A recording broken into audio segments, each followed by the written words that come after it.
Okay, Motocross fans, we are deep inside the championship stretch run for the Lucas Oil Pro Motocross Championship. We will end the year with 5 races in 5 weeks. We completed one of those rounds. Pretty intriguing in Unadilla last weekend. We go to Budds Creek, Maryland, just outside of Washington, D.C. this weekend. And kind of a surprise, Ken Roczen, his series was starting to trend the wrong direction after losing a bunch of points the 2 previous rounds. Then we go to Unadilla, and he puts together by far his best race of the year. He did go 1-1 earlier in the year, round 2 of Colorado, but it was even more dominant. It was no doubter this time at Unadilla. So Jason Weigandt joined by Grant Langston and Ashley Reynard. GL, I'll go to you first. Roczen has his best race of the year. Dylan Ferrandis, the points leader, was on the podium overall, but he was not even close. Kind of for the first time this year, he wasn't really a threat to Roczen at all. Is this just a one race Roczen owns Unadilla, or is this something over the next 4 rounds that Roczen can start building on? I think that's the million-dollar question at the moment. But, to me, the problem has been with Roczen is not is he good, but, when he's good, he's fantastic. But when he's not good, it's been borderline terrible. And that's what's kept him out of this championship hunt. That's what's put him so far back in the points. So, I think probably for a lot of fans, especially his fans, it's got to be frustrating to see these great rides. And then some weekends you're just like, what is going on? I don't want to say it seems like he's ran out of fight or something like that, but he's also been quiet about it. Like, I don't know if it really is bugging him deep down. He's just trying to bury it, but I don't know. Part of me really hopes that he can pull it together and make this really exciting, but the other part of me thinks, well, we're going to have maybe another good ride and a couple dismal rides. So Kenny's got to figure that out. Otherwise, he's just going to continue to do what he's done since his injury, is show some flashes of brilliance and then go back to being mediocre at times. Hey, that's a good point. You bring up what we see reflected of him when he has the good races or the bad races. And Ashley, you're down there kind of soaking up that atmosphere, both on the podium, the start, the pits.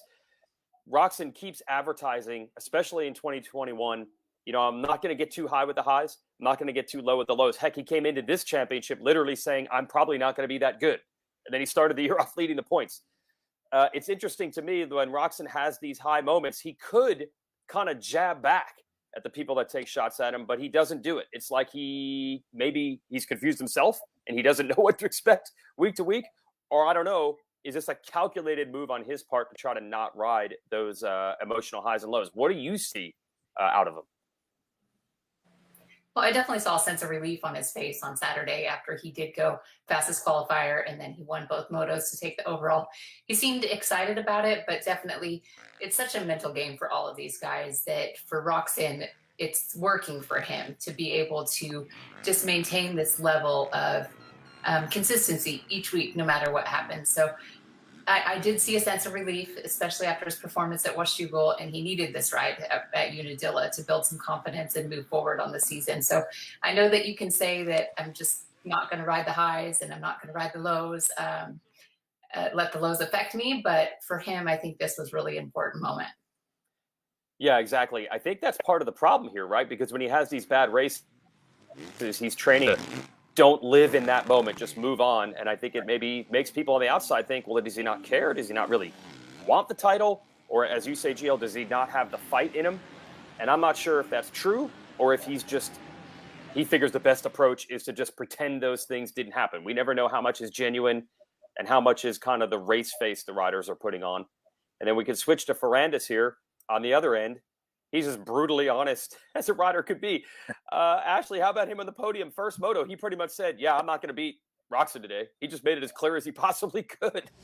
I think it's too late to do anything better to beat Ken today. He's really good on this track every year. But to beat him, I don't know if I have really in me. Which is really unique for these riders because they don't like to put themselves as an underdog anywhere on the track, anywhere in a series, at a championship, no matter if you have a 47-point lead coming into the day. Ferrandis was honest. He knew that this was Ken Roczen's track, and Ken Roczen really dominated there. So it was fun to see him be so honest, but it's not something that we see from these riders because, like I mentioned, it is a mental game for them. And I don't know, you don't ever want your competition to think they have an edge on you. Yeah, Ferrandis definitely taking a different tack. I always say, though, he is brutally honest. I think sometimes people don't know that because they can't necessarily understand everything he's saying, but usually he tells it pretty straight. There's no mind games going on with that guy. He just tells you what he thinks. A couple other riders to talk about. Grant, you've been talking about this all year. Chase Sexton keeps being his worst enemy, and we got another great example. He might have been the second best rider at Unadilla. He doesn't make the podium. It's another early race crash. GL, this just keeps happening to the guy. Yeah, it's kind of frustrating. Obviously, anyone that knows, my brother-in-law's his mechanic. It was actually his kid's birthday, my nephew's yesterday, and we were hanging out. And of course, it gets brought up even at the family gatherings. But the nice thing that I feel like there is the ingredients are there. It's just the cake is not rising like it should at the end of the day. It's just flopping. So once you have the right ingredients, it's usually only a matter of time before you pull it together. But for Chase, it has been frustrating, I think, for the team, for himself, everyone around him, that you don't get rewarded for riding well. You get rewarded for results. And the thing is, these mistakes have held him back. Almost every race this year, there's been something, and then all of a sudden he gets decent results and he goes and wins one. So it just shows you, it's not that he cannot do it. It's just he's got to stop making these little mental errors that are, I say little mental errors, but they're costing him huge. It's not, if he washed out 20 minutes in the moto, he would have lost 5 to 10 seconds. The problem is on lap 1, you're theoretically putting yourself a minute out of the lead from the get-go, because you're never going to, even if you're the fastest guy, you cannot come through the pack and gain on the leaders. So for Sexton, it's got to be, I hate to say it, but he's got to just start with, don't blow it in the opening laps, get in your rhythm, and then race. I think sometimes he gets a little excited when he gets those good starts. It's like, oh, I'm riding well, I've got a good start, I'm going to win today. Oh, wait, never mind, I'm picking my bike up.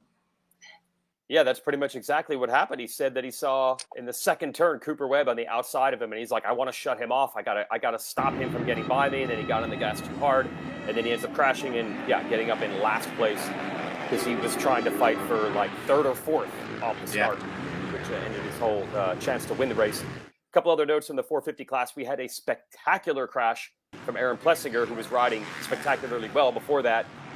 He's kind of bruised and battered, but he said there's a chance he might even be able to race this weekend at Budds Creek. We'll have to see. He said he's more motivated than ever now because he's riding well. The wins keep slipping away. And Marvin Musquin did end up on the podium for the first time all year. Kind of surprising to hear that because Marv generally is always a podium guy. But he was pretty honest. I talked to him after the race, and he's kind of admitting, look, the competition's just stepping up. He feels like he's doing essentially the same stuff he's always done. And a lot of other guys, especially those Yamahas, that Star Racing squad, have gotten a lot better. While we have time here, let's just talk 250s real quick. Two completely different races in the two motos. Justin Cooper better than Jett Lawrence in Moto 1. Jett Lawrence better than Justin Cooper in Moto 2. Ashley, again, you saw it on the podium. Justin Cooper said, I didn't change the bike, but the track changed for the second moto. Yeah, just felt really good in the first moto, and I think we needed to make a bike change. The track got a lot rougher for the second one, and it was just brutal out there. I lost my flow pretty early, and I think we just needed to adjust to the track. I was fighting the bike pretty hard, and just once you lose the flow on this track, it's pretty dangerous. So it was kind of no one's man land, and I just rode it home. So now there's a lot of controversy. Is that true, or is that just an excuse? It's kind of weird to see a race day work out like that. Well, when you dominate as much as he did in that first race, I don't know why you would change the bike too much. And it was interesting because Jeremy Martin said that he did make bike changes in his podium interviews. So I'm not sure where the team is as far as, okay, J-Mart has this experience with how the tracks change from moto to moto. So we're going to do this to your bike too, with Justin Cooper. So it really affected him in that second moto, as well as just being a precise rider. And Justin Cooper's really a consistent rider, so it was hard for us to see him fade back as far as he did on the day. He still finished fourth in that moto and had a podium overall, but it was a hard one to watch, especially after that Moto 1 win. And he really wants to go 1-1 on the season, and it just wasn't happening in Unadilla. Yeah, I really think if he had won that second moto, which for the first couple minutes it looked like he was going to, he had the lead, and he had won the first moto an hour earlier, I think that would have been the absolute stamp on this series, because he was probably the best guy at the previous race at Washougal also. But instead, Jett Lawrence finally gets another win. He hadn't won an overall since the opener. The door open, GL. I don't know. 4 points between these guys with 8 motos and 4 rounds to go. This is going to be spectacular in the 250s. Yeah, absolutely. It was pretty funny. I know we were together after the race at the barbecue when we saw Justin Cooper, who came over, and he goes, "How much smack did you guys talk about me in that second moto?" And I didn't even hesitate. I said, "A lot." Like, you were a minute off the pace that one. So he knows he struggled on that one, and he's young. He's probably going to look back. It's always hard, as Ashley was saying. You win the first moto, you ride good. There's a part of it that goes, don't change anything, it's working. But the problem is the track did change a lot. After talking to several riders, there was a lot that happened between the motors. I think the rain overnight and all that really softened up that dirt and allowed it to get really choppy. So I think he's going to look back and realize that was a mistake, and it probably hurt him, because if you didn't feel comfortable on that track, it's hard to push. But for Jett Lawrence, what a turnaround. You know, you lose some more points. Your competitor's been outperforming you, outpacing you, and outscoring you. And all of a sudden, just like that, he turned it around, put the screws on, and closed that gap up. And like I said, 4 points. I mean, it's virtually nothing. With 8 motos to go, it's going to be an 8-moto sprint, and I think it's going to be sensational. Yeah, I'll give you the full menu here. So we talk about Ken Roczen, how he's almost trying to trick himself to not get too pumped or not get too bummed, depending on the races go. You have the brutal honesty of Dylan Ferrandis. And when you ask Jett Lawrence, who was struggling at midseason and then getting another win, you ask him, "Oh, is this a big boost?" It obviously bumps it up a bit because a win is obviously really good. But my mental's not going to change. Really, I'm going to come in these last 4 rounds and stay focused and make sure I give 100% every time, because Justin's riding really well. I don't think the 18-year-old Lawrence thinks about anything. I don't think he had internalized the good or the bad. He's not even pretending. He's not even honest. I just think he just goes and rides his motorcycle and has fun. And maybe with the championship pressure, maybe that's the best way to go. He said, "Hey, I'm still doing the work during the week, so no reason I couldn't still win. I wasn't getting down on myself." So really should be exciting. Yes, only 4 points between those 250 riders, with a bunch of spoilers like Jeremy Martin still there. And Roczen, maybe a glimmer of hope against Ferrandis for this title as we go back to Budds Creek, a race we missed last year. So anyone's guess how it's going to go this weekend.